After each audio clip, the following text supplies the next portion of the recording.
I'm here with Catherine Tudor, co-founder and director of the Honolulu Biennial at the IBM building venue. Catherine, can you tell us about this art installation? This art installation that we're looking at right now is by a Japanese artist named Yayoi Kusama. Kusama's been incredibly active in the art scene since the late 50s after she moved to New York from Japan and was making art alongside some of the greatest artists like Andy Warhol. She's really well known for very avant-garde installations called happenings. She also did a lot of interesting interventions in Wall Street. And the one thing that kind of holds all of her work together is the use of the polka dot. So in this room behind us, you'll see hundreds and hundreds of fluorescent polka dots that have been hand placed by her project director and assistants at exact precise distances to create this feeling of flying and floating, so you don't really know where your body ends and begins once you enter.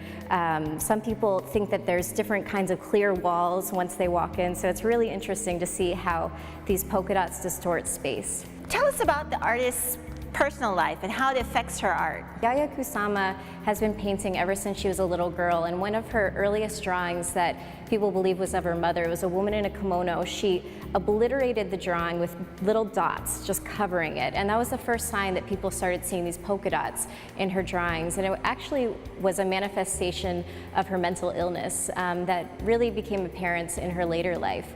And so what's really interesting about Kusama is she's actually been institutionalized since her 30s after returning from New York back home to Japan.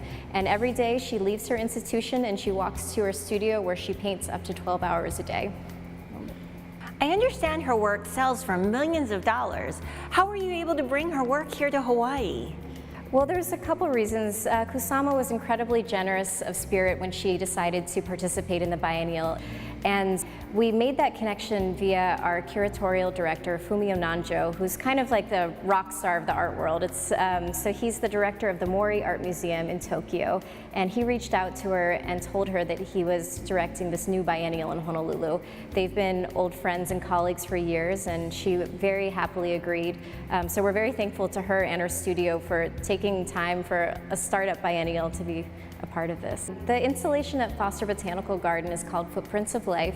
We actually showed it in a different orientation at the IBM building here 1 year ago, and it's 15 sculptures that look kind of like ladybugs. Some people see islands in them, footprints, but they're these hot pink structures with black polka dots on them. So what's so incredible about having I'm Here But Nothing, this work by Yayoi Kusama right now, is as you can see, there is no wait to get into this room. People line up for hours in Los Angeles, New York, right now in Washington, D.C. to see work just like this. So the fact that you can see this for free and without any wait in Honolulu is really incredible for our local population and for visitors alike. So I got involved with the Biennial in 2014. I met my two amazing co-founders, Isabella Lahe Hughes and Dr. KJ Baisa, and we met online, and we both had a shared background of all being from Hawaii and having a love of the arts. At the time, I was living in Paris, finishing my MBA after a decade career in DC in the Caribbean, working in economic growth. So very different than contemporary art. But I always had a love for the arts, and I'm actually a trained artist, so I've been making art, but probably not until now brave enough to work in the arts. So Catherine, why should people care about art or the biennial? You know, I think about this question a lot because as someone who did a pretty major career change, it's art at first, it draws you in because of its beauty. The first question you ask, you're attracted to the colors, the shape of it, the sound, and you ask, what does it mean? And that's the first kind of thing that draws you in. So you might be pulled in with somebody who has a very different viewpoint than you, and maybe you strike up a conversation about the meaning of that work.